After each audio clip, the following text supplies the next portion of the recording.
has been experienced by people across the globe.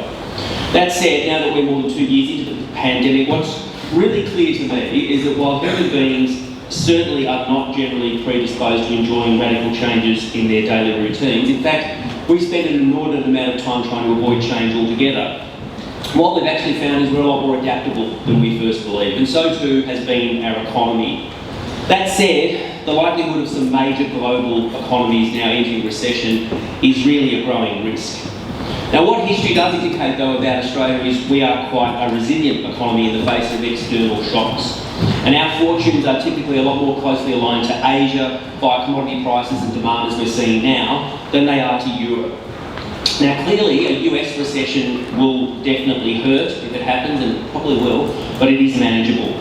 What we are seeing, though, is a lot more strain on households. And what households will have to do is run down their savings to keep consumption going, which has been going very strongly. Because consumers really are central to a post-COVID economic reconstruction. Household expenditure is about 60% of GDP. Now, what I'll also say is no other event in our lifetimes have changed so many consumer behaviours as abruptly and drastically as COVID. Now, when I talk to businesses and schools and anybody else who is interacting with the public, I say this is really quite a unique moment because we have the opportunity to shape unprecedented behavioural shifts, to position products, to position services, to position brands going forward. Now, some people have likened current conditions to that of the 1970s, when you saw a very long period of prosperity interrupted by then an oil price shock. And then we saw a new phenomenon emerge called stagflation, where we had persistently high levels of inflation combined with high levels of unemployment and stagnant demand. And that wasn't supposed to happen. But there are connections to the 1970s, but the pressures that we are facing at the moment are a lot more modest. I can't find an economist who's forecasting domestic inflation to rise anywhere near as high as it did in the 1970s, and more importantly, unemployment is a lot lower. Back in the 1970s, there was a cartel called OPEC, and they were much more united than they are now, which allowed them to restrict the supply of oil. But oil, coal and natural gas still account for about 80% of global energy consumption. Now, policymakers are fast-tracking green energy, but those concerns around oil and gas prices will stay despite fears of a recession in the US and Europe. Now, there is something else quite different for an economist about this economic cycle, and that is it continues to almost play out in real time. Because of advances in data collection and data analysis, it means we can track the economic impacts of the virus almost daily. But what I would also say is data doesn't paint the whole picture. It doesn't tell us a great deal about human behaviour, nor does it tell us about the human cost of the virus. And it's a much more complex story than the data might suggest. What we are seeing, which concerns me a bit more, is growing evidence of an economic divide. We're seeing rising emotional and financial stress amongst lower income groups, among the unemployed, and particularly for this audience, amongst younger people. So what I'd like to do firstly is take a quick look at the economic environment both here and globally and how that's impacting consumer attitudes and behaviours. Now, we have the luxury of an hour. I don't normally get an hour, which means I have come with a lot of slides, so I apologise to the people sitting near the columns. It's less important to look at the detail of the slides. The narrative, hopefully the story that underpins it, is a bit more important. So don't worry quite so much about the detail because it's probably too much, but we'll muddle through. But an hour is a real luxury, and we will be able to look at quite a lot of issues that are impacting the country and the world today. So moving forward, even the clicker does work, it's great, thank you. Now, this is our global economic review, and clearly it's inflationary pressures that are the critical issue that is leading to a global tightening in monetary policy, which is slowing a lot of global economies, and that raises the risk of recession in a number of countries in 2023. What we also know is that COVID continues to represent really significant uncertainty. We know the subvariant of Omicron is clearly more transmissible and it's much more fast spreading than early variants, and that is increasing the risk of interruptions to supply, interruptions to labour, particularly in China. We know the efficacy of the Chinese vaccine is not as strong as it is here, which is leading to much stronger public health measures locking people down and so forth. So central banks are going to continue to tighten monetary policy. Monetary policy is a very blunt instrument. You really are flying blind if you're a central bank because you can't see the impacts of what you're doing until months later. Now, at the same time, we know that wealth effects are coming through the economy as asset prices are falling, equity markets are falling a little bit, and financial markets are coming off. we've lifted our expectations of the speed and magnitude of the US Fed funds rate being increased. We've lowered our global growth forecast. We've particularly lowered our forecast for the US. So that will have a number of impacts. The Eurozone, the UK, are very heavily exposed from the Ukraine-Russia conflict. And that, of course, shows no sign of ending soon. And of course, now we have renewed concerns about natural gas supply into Europe, particularly Germany, and particularly if the Russians restrict supply of that natural gas coming forward as they go into their winters. Now we can see China's coming back. China's manufacturing sector is coming back. But when you look at other high-frequency data, which is often a bit more telling, things like subway passenger traffic, it's nowhere near coming back to the same extent. And we don't think China will change their public health response anytime soon. So as a result, we've got a global economy. We've got US recessions in the US, Eurozone and the UK. We have global economic growth of about 3.2% this year, 2.9% in 2023. Importantly, that's below the long-term trend growth rate of the global economy. So what does that mean for us? Well, we haven't changed our view that much on the trajectory of the economy, but we do see a lot more risks emerging for households, particularly around consumption. We know that weaker global growth will be an additional challenge going forward. And you can see our growth numbers are not particularly strong, 2.3 in 2022, 1.8 in 23 and 24. But as the CEO of NAB likes to remind me, Ross McEwen, 1.8 is pretty good in the current environment, and he's not wrong. Consumption's going to slow though in the second half of this year. While we're going to have dwelling investment remaining high, we still have some business investment coming through. Ultimately, we see inflation peaking at the fourth quarter of this year in excess of about 7%. So we've got inflation numbers coming out on Wednesday, and that will have a big bearing on how much rates rise. And for us, the recent drop in the unemployment rate, so unemployment is now 3.5%, was simply too big for us to ignore, and it will be probably too big for the Reserve Bank to ignore as well. So we now expect the RBA to lift rates to 2.85% by the end of the year. And when economists talk about rate rises, they talk about neutral. Neutral is about the right amount when you're not being contractionary or expansionary in the economy. We think that's mildly restrictive, so they're mildly pulling the economy back, and then they'll pause for a while. Previously, we thought the cash rate would end at about 2.35 by the end of 2022, peaking at 2.6 in early 2023. So we've got 50 basis point rises at each of the next two RBA meetings, and then slowing to 25 basis points in October and November. And it's possible that they might go 75 basis points, they might even go 100, depending on what happens on Wednesday. Now, the fact that our economy is slowing a little bit now, and the fact that inflation will probably move back towards where the RBA would like it to be, it does raise the possibility that we might get rate cuts in some point in 2023 and 24. Now, the big risks, there are a number of risks if we're economists at the moment. Globally, that's clearly a huge risk, and that could see further inflationary pressure, particularly from that Russian energy supply cutback concern. Or you might get deflationary pressure. You might find that the economy contracts so fast that commodity prices pull back in demand. The labour market is a really interesting one. The degree to which that remains tight and how that feeds into inflation is really important, how that plays out into wages growth. So we'll see how we go going forward. But the big thing that's changed a lot is that labour market. So 3.5% unemployment is a 48-year low. And that, often when you're looking at month-by-month changes in unemployment, it's very difficult because it bounces around a bit, and you can look at the ABS perhaps not recording exactly the right figures month to month. This one was pretty genuine growth in labour market, 88,000 jobs. So what we are seeing is that's feeding through into wages expectations. The participation rate, so the number of people who are in the market, 68.8%. That's a record high. Now, the number of hours worked is actually falling at the moment, and that's falling because of COVID and because of the flu pandemic that's raging through most of the country at the moment. So you've got this counterbalance point here. So we'll be waiting to see. I can't stress how important jobs are. As a behavioural economist, I'll talk about our wellbeing indicators. I don't like to be fixated on GDP because I think there are much more important measures that we should also look at the same time, but jobs are really important. And they're the counteract at the moment for many people, and that's why consumption isn't collapsing at the moment, despite the fact that there's a lot of confidence measures that are out there that show that people are highly concerned. Now, this next chart's a terrible looking thing. It's a whole lot of squiggly lines, but that's what several million non-cash transactions a day going through NAB terminals looks like. So that's what we can do now. We can look at millions and millions of transactions, we can group them up into those sort of categories and basically see what's happening. Each Wednesday we update what's happened in our system data up until the previous Saturday.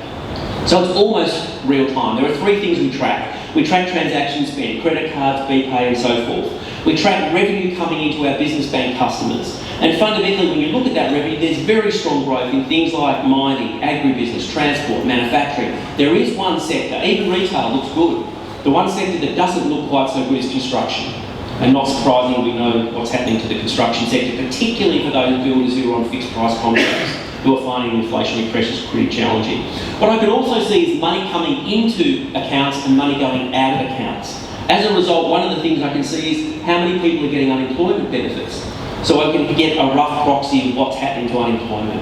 This is radically different to how I worked even 10 years ago, when we had to rely on ABS data, which was quite old.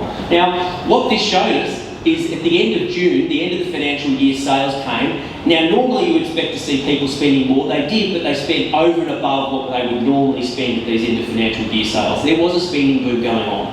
What we're seeing more recently, and if you're looking at the papers in the last few days, they're now reporting, is things are starting to slow, and they clearly are slowing, but they're coming off really strong levels of growth. Now, when the pandemic was at its peak, and when it started to dissipate, many marketers started to talk about something they called revenge spending. And revenge spending is simply that people have this built-up expectation that they want to spend money when the COVID finally eases. And for a while, every consumer confidence measure will ask people this question: what are you going to spend your money on going forward in the next 12 months? Big spend. And for a while, there were two things that we all really, really wanted to spend our money on. One was a holiday, and the other was on our houses. You can see in the latest quarterly result there how all of those lines are constructing. People are readjusting their expectations on what they think they will do with their spending going forward, even in things like travel. And that's a bit of a concern for some businesses going forward.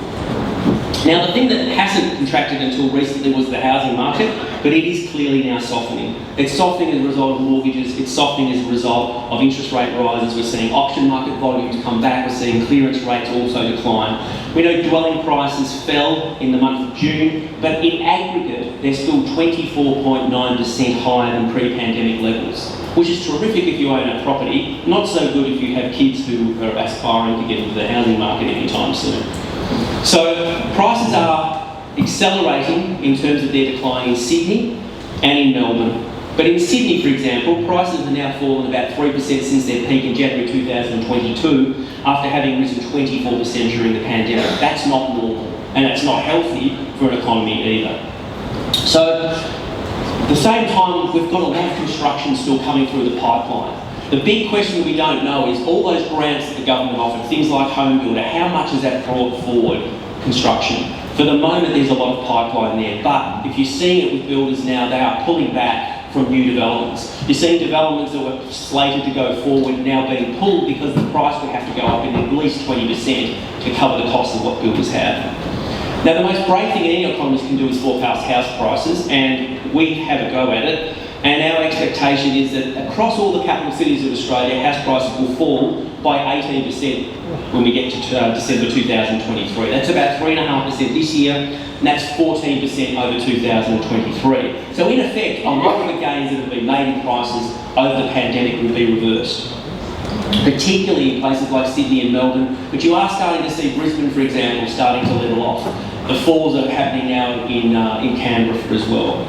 We also have a property survey where we ask real estate agents, property developers, property investors, that chart at the top right, how do you think the market's performing based in terms of prices and rents and expectations? You can see post the pandemic they got very, very excited that the property market was going to boom. They've really ratcheted back their expectations now.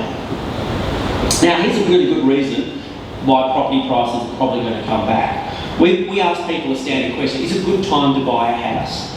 Now, about 18% of Australians currently believe it's a good time to buy a house. That was well over 50% about 18 months ago. Is it a good time to buy an investment property? That's also come back a lot to about 20% as well. Now, the other way that we can track the economy is through our business survey. We have a long-running business survey, and there's two key things we get from it: business conditions, what's actually happening, and business confidence, how businesses are feeling. This is the latest result for June. where confidence has certainly started to contract a little bit. It's fallen to a below average level now. And that's not surprising given global uncertainty, interest rate hikes, and a lot of other pressures there. But what hasn't changed fundamentally yet is conditions. Business conditions are still quite strong. And as a result of that, we still think the economy is holding quite well. Now, I can break business conditions up a number of ways. For example, we can break it up by state. And when we do that, you can see, again, conditions are spread across the states quite strongly. Now, they came back a little bit in Queensland, but Queensland is still well above its long-term trend levels. Queensland's economy is performing quite strongly, and that's thanks to a number of things, particularly a surge in net interstate migration that's coming through, which is offsetting the hit that you would have been getting from overseas arrivals.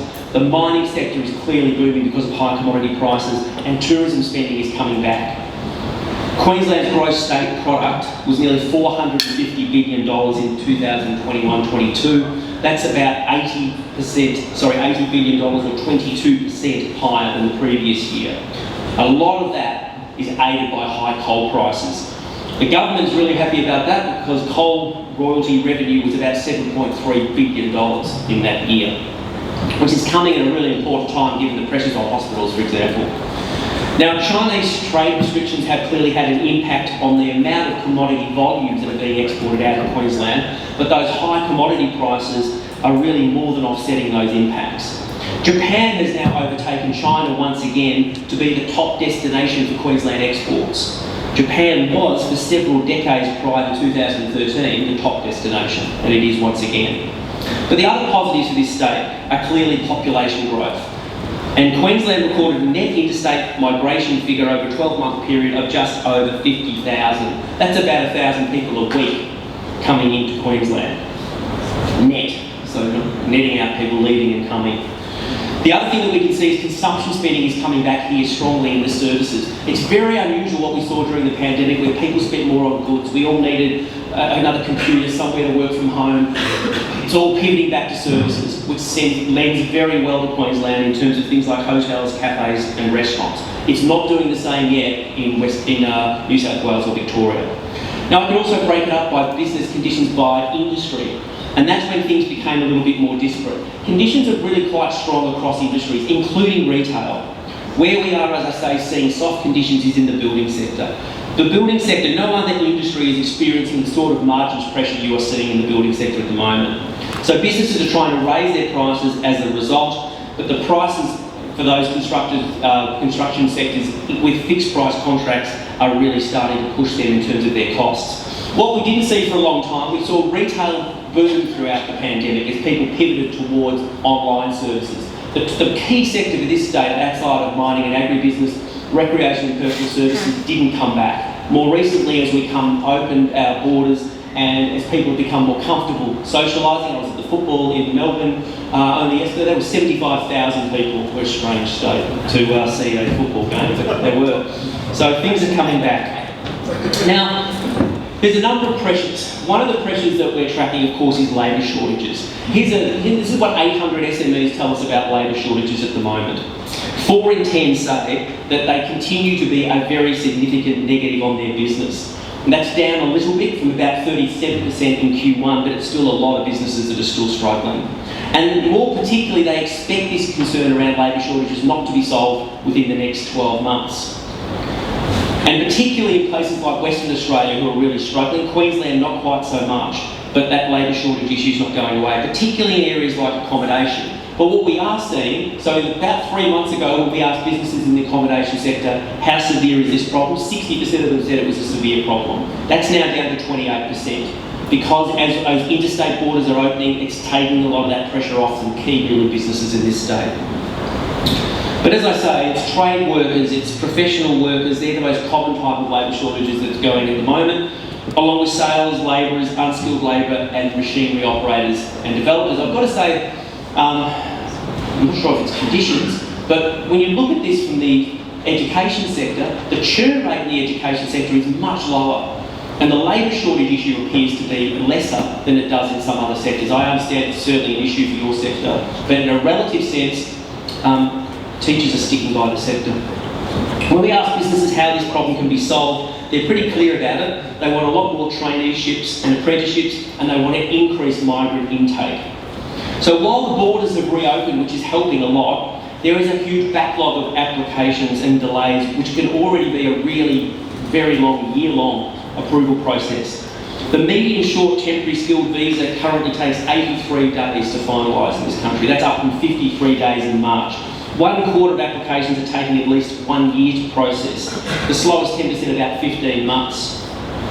International students and backpackers are coming back.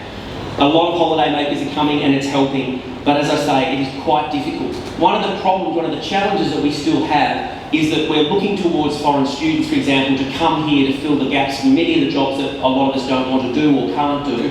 The problem is the pathway to permanent residency, which used to be here, has been tightened enormously.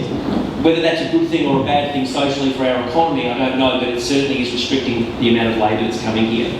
So what about the so-called Great Resignation? The Great Resignation basically says that the very time that we're going to need more labour as we come out of the pandemic, people are going to remove themselves from the labour market. And for a very long time, I kept reading that this wouldn't happen here. It's happening in the US, but it won't happen here. Well, we found pretty early that after decades of really quite low employee turnover, a very sizable share of the Australian adult population were indeed considering leaving their current place of employment. In the past 12 months, and our data is a little bit different to the Australian Bureau of Statistics because they count people from 15 up, we're counting people from 18 up. 1 in 5 Australians had changed jobs in the past year, and about the same number were looking to change jobs going forward in the next 12 months. And that comes after a very, very low level of churn in the labour market, probably the lowest level since 1972, prior to the pandemic.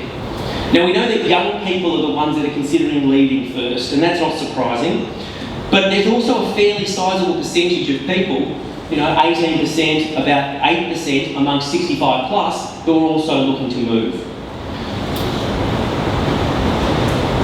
Now, intentions to change, again, awful chart, but really important because what this is showing is it varies quite a lot across industries. If you're in the mining sector, if you're in agribusiness, it's a real problem. If you're in the property sector, in recreation and personal services, not quite a problem. But big problems in areas like digital and data. So I imagine anyone who's trying to get someone in your schools in that field is a real challenge at the moment. But also in sales, labourers and so forth.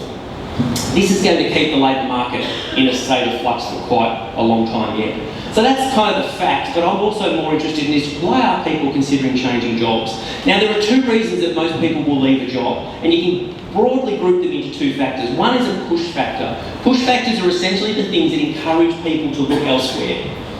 The other is pull factors, things that draw you to another job. When you look at this list, most of these things are people being perceived as pushed out of their current job. Things like lack of personal fulfilment, purpose or meaning, lack of career growth, the impacts on my mental health, poor work-life balance, burnout. Poor employee experience, as the last gentleman mentioned, is to blame for much of today's attrition. So put simply, organisations are going to have to work a little bit harder to make work a little bit more fulfilling. Now the strength of a relationship with an employee's manager and leader is still the single best indicator of job satisfaction and prediction. It is no accident that anyone like me at National Australia Bank, who has actually got people working for them, has had to undergo a pretty rigorous retraining of how to treat people in the last 18 months. It's really important to clearly articulate the purpose and link individuals' work back to it. Now, flexibility is the buzzword, but flexibility means a lot more than I can now work remotely. Although, of course, this sector, that's a particular challenge. Now, most Australians who are looking to change jobs want a fresh start, and this is really quite different. 3 in 10 of these people who wanted to move are planning to move to a new job in a completely new industry. So they really want that change. We know that rates of resignation are really highest amongst young people, but what's actually happening now is the age cohort of people leaving is starting to get older. People around my age, people who are more financially secure, who are able to exit the market, stand back and find something that they really want, are also leaving. Now, I don't like the term Great Resignation. Some people call it the Great Midlife Crisis, which may be true for my generation, but I actually think should be called the Great Realignment, because it's a much more subtle and complex shift than a Great Resignation. Because the past 2 years, many of us have experienced this blurring of the line between work and home. Now, flexibility is not just about location. It's about something much more valuable that I want to talk about in a minute, and that is time.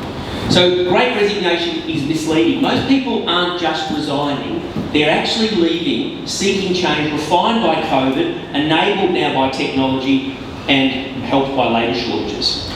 The other thing that's radically changed is working from home. Now we do a pretty basic thing. We get a representative sample of the Australian population and we say, on average, how much of the work week are you working from home at the moment? And on average, it's about 38%.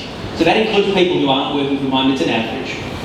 And it tells us a lot that, people in particularly my sector, finance, are really working from home a lot, about 60%, whereas some sectors like your sector, the number is considerably lower. It's about 8%. So, that long-awaited return to the CBD, particularly places like Melbourne and Sydney, to a lesser extent Brisbane, were hoping for, hasn't happened because, as people deeply embrace this working from home flexibility.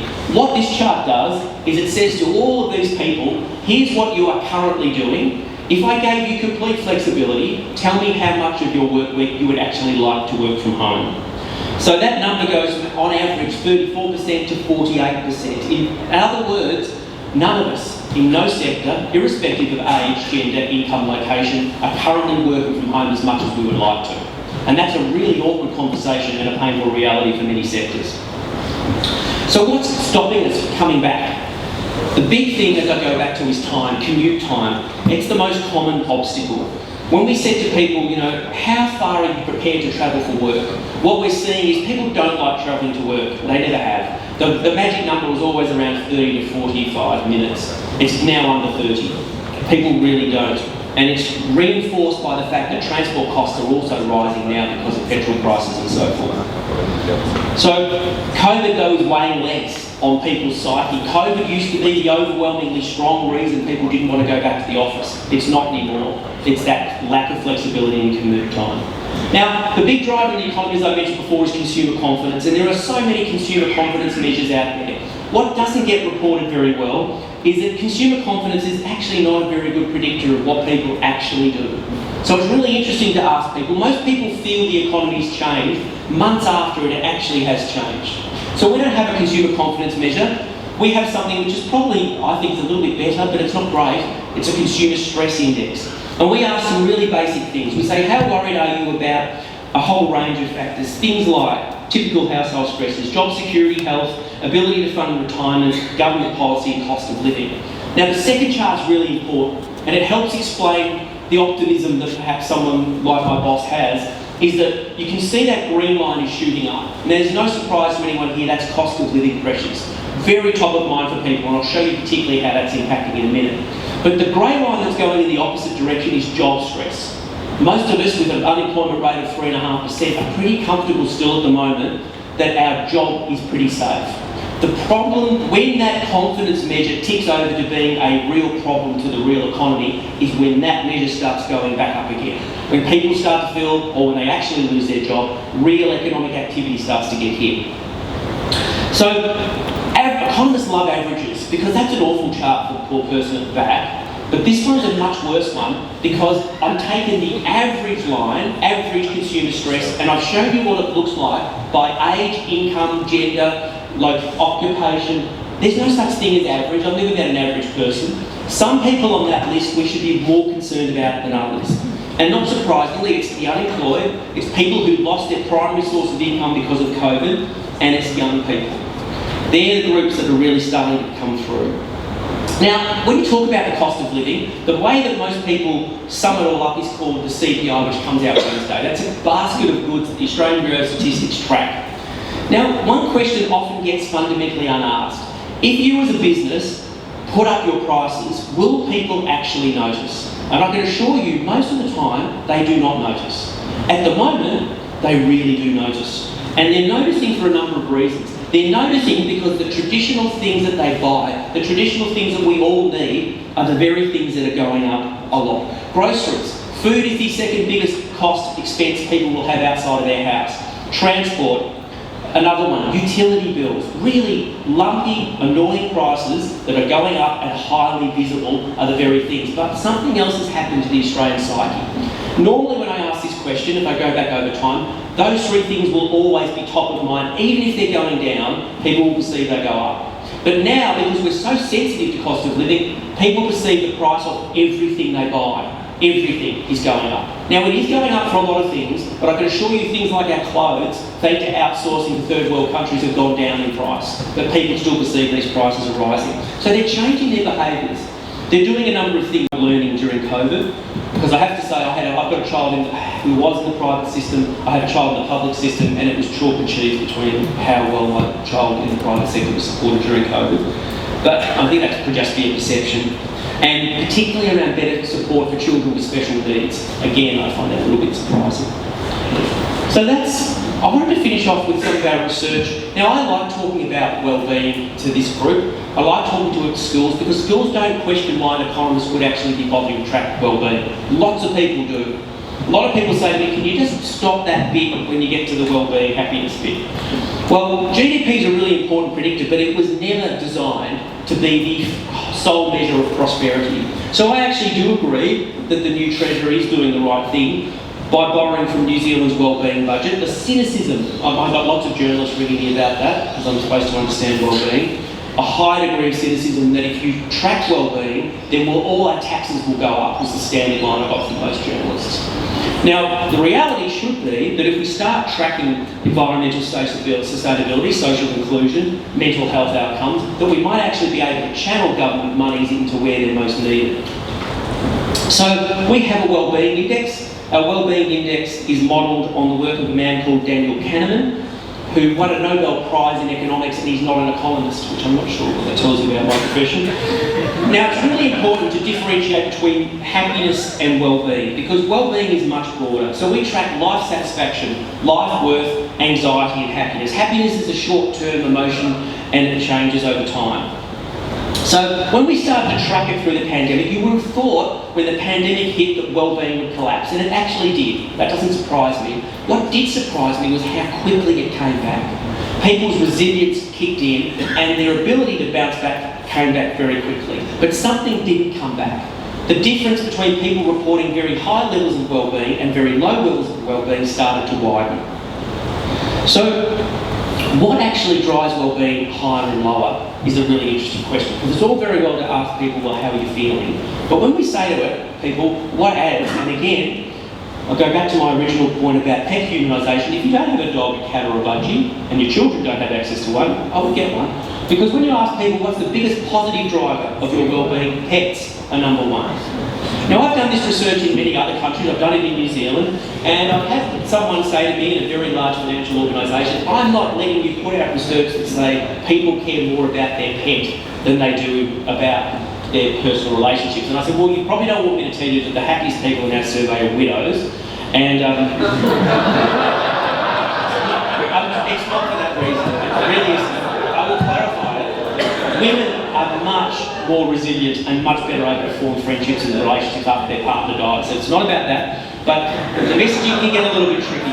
But our relationship with pets have changed because of pet humanisation. When I was a boy, we would call a dog Rex or Spot or Fido. Now we have Maxes, and I've got Bellas and Lucy. I've got a Charlie at home, a King Charles Cavalier who sleeps on the bed. Pet adoptions have gone through the roof. Now, I don't understand, I know a lot of schools, the greatest thing you can do when kids are going into an exam situation is have a dog at the front gate. There's no better alternative than that to calm children. Other areas that made a really important positive contribution: our homes, our safety, our family, our standard of living, being part of a local community, and religion, faith or spirituality. And I think that's quite interesting because you probably saw, like I did, lots of ABS data that came out after the census that said people don't believe in going to a religion anymore. And there is a truth that people who report being part of organised religion is declining. But what they didn't understand, I don't think, is that many people, and a growing number of people, are describing themselves as spiritual. Now, they might not say they're religious, but they certainly say they're spiritual. So religion means a different thing to different people. What people are pushing back on is a specific doctrine, a specific place, but they aren't pushing back on looking for meaning as part of their lives. People are spending definitely more time thinking about their purpose, more time thinking about their meaning. We know that, that list is not surprising. Social connection is critically important. What people don't often recognise with loneliness is that the loneliest people in society are often portrayed as the older people in our community. They're not. The loneliest people reported in our society are 18 to 29-year-old men. And that's a challenge we have. Men don't like to admit their well-being is low, but there are a lot of measures that show that in that area it's quite poor. So if we go to the other end, what are the things that detract most from their well-being? Mortgages, debts, abuse, victimisation, substance abuse, social media, and lack of time. Time is really important because what most researchers have found that since COVID, our sense of time has been incredibly distorted. How we measure time is often made up really significantly by our memories. And they play a really key role. The more of the memories that we experience, the more that our brain assumes that time has passed. So what we've actually seen in COVID is that people who didn't have as quite as many memory-making opportunities, things like weddings and holidays and family events, their perception of time is that it's just passed really quickly. And that is translating into perceptions of anxiety as well.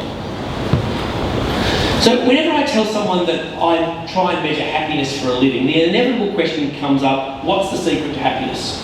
Now many people believe money doesn't buy happiness. I'm not so sure about that. Money does not buy happiness, but I can tell you poverty certainly does buy you misery. One of the greatest known measures of that relationship was done a long time ago, where we found that happiness will increase with income, but at a certain point it starts to diminish off. So that's true, but what I'm also seeing is the amount of money that Australians report needing to have to be happy, that minimum threshold is rising. And we can see, when I show all those things, that chart is simply all the things that I've told you adds or detracts from your well-being as reported by Australians. And that's the difference in reported levels of these things for people on a high income and a low income. So if money doesn't buy happiness, that might be true, but it certainly impacts your perception of how your life is panning out. From everything from your relationships, your house, your standard of living, your relationship to the community, a whole range of factors. So we also track things like financial stress. We have an obligation as a bank, given that two of those things on that list that's attracting most of people's lives are their mortgage and debt, to look at the role our finances play in our well-being. So we have a household financial stress index. It's run by a whole lot of things. Things like your ability to pay for food, utility bills, insurance, to finance retirement. What you can see is it's crept up a little bit, not a lot, and that's the average number, but where it has, look at the margin difference between people on a high income and people on a low income. Look at the difference between people who are older versus people who are younger. That's the sort of post-pandemic concerns that I have, is how that's panning out by age and income. We also do things like this. How worried are you if mortgage rates go up and you have a mortgage? You can see on average, the average person is not particularly worried. 3 in 10 people are very, very highly concerned. Nearly 5 in 10 if you're on a low income. We also ask a really simple question, are you struggling to cope with making ends meet? On average, no, they're not, but there's a very large percentage of people who are. About 3 in 10, the lowest income group, 3 times higher than the highest income group, people earning over $100,000 a year. Now, there's also a lot of debate that's been going on for hundreds and hundreds of years. Are men and women different? Now, scientists aren't so sure, but some of the research reinforces the fact that the differences are really, really significant. That women are more empathetic, men are better at spatial reasoning, men and women's brains are structurally different, all of that stuff. However, the difference between nurture and nature can't be underestimated. So, for instance, if you give a young child a mechanical toy to play with, then their ability to build things and make things will be certainly enhanced by that. I look at the way as a behavioural scientist who should understand these things that I raised my child, my daughter and my son radically different. I spent hours with my daughter sitting in front of her Barbie playhouse, role-playing with her dolls. My son came along, I raced him out the door, we've been playing sport, he cannot sit still. So I'm partly to contribute. But if you look at this difference, you can see that women and men report quite substantially different things in terms of their perception of life particularly amongst the things that impact our lives negatively. Women report much more significant areas around mental health, physical health, work and job issues, sleep, their physical appearance, their ability to fund retirement, mortgages, victimisation and abuse. So while I think the pandemic has seen families spend a lot more time together, the dynamics between couples haven't changed as much as they could have. Men report being infinitely more happy that they can work from home than do women. Why? Because women are still shouldering the disproportionately high amount of burden for household chores, and men are having a pretty good time at home. Now, money helps. So what about family? What about getting married and having children? Now, people do report being happier when they are married than unmarried, but unfortunately after about 10 years, that starts to trail off a bit. So I don't think it's marriage that makes you happy, but a happy relationship certainly does make you happy. Now, what about kids? And this is the awkward bit. I can't find any research that shows a positive correlation between having children and happiness. In fact, and that plays out to your jobs. In fact, quite the opposite, really. It's completely the opposite. Children lead to all sorts of stresses and anxieties.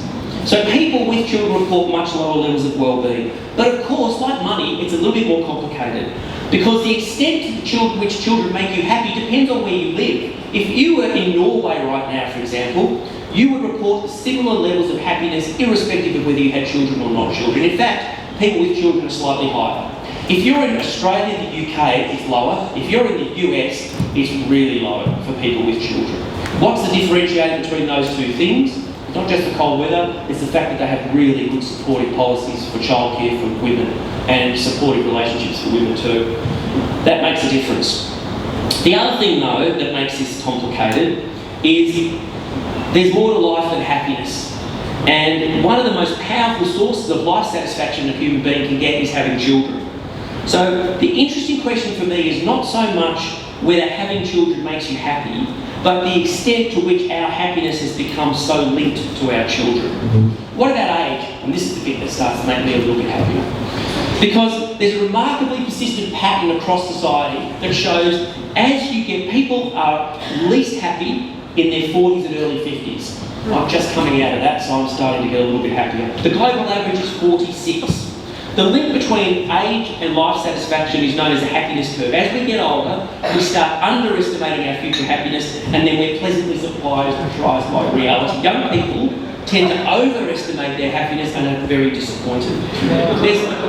Even though our health might decline, there are a host of compensatory factors. And our data supports this view. Look at the way that people over 65 report much higher levels across all of those factors and lower levels of detractors than do young people. Now, I wanted to finish off with a bit about happiness, because there is no simple formula for happiness. Of course, painful emotions are really all part of our lives, and COVID has complicated things. COVID threatens the older person much more than the younger person. Yet, research across 95 countries shows that older people have actually cheered up since the pandemic, while younger people have become a lot more miserable. And there's all sorts of reasons. I don't buy a lot of the reasons the older people. Some of them say, well, video conferencing software has actually enabled a lot of older people who didn't have a relationship with their family to actually have one. They actually found they were checking in more often. But I actually think it has a lot more to do with that resilience, and also the fact that people have come through it. Younger people, on the other hand, were lumbered probably more if you're a woman with childcare duties than you had before, and saw a big impact on their social lives. But COVID aside, happiness has become really a multi-billion-dollar industry, and it espouses the idea that if we all just try a little bit harder, do another thing, read another book, try another class, buy another product or experience, we can all just be happier. So why don't we need to be more happy? We don't only need to be more happy, I should say, but we also need to be more mindful. Now, millions of people around the world have turned to mindfulness apps. However, as mindfulness separates itself more from its spiritual roots, some people are talking about mindfulness as a commoditised thing. I'm a big supporter of mindfulness. I think meditation is fundamentally important. What I don't like about the business of mindfulness is it shifts the burden of responsibility to the individual to manage their own well-being. If they can just concentrate on their breath a bit more, separate themselves, then it basically takes an awful lot of pressure off society, and it depoliticises anxiety. and it makes politicians basically say, well, I can find another program.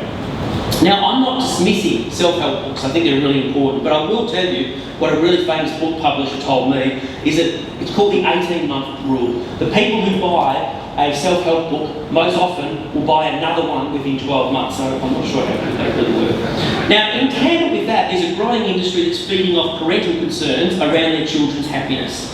Whether they'll get into the right school, the right university, the right job, have the right friends, the right everything.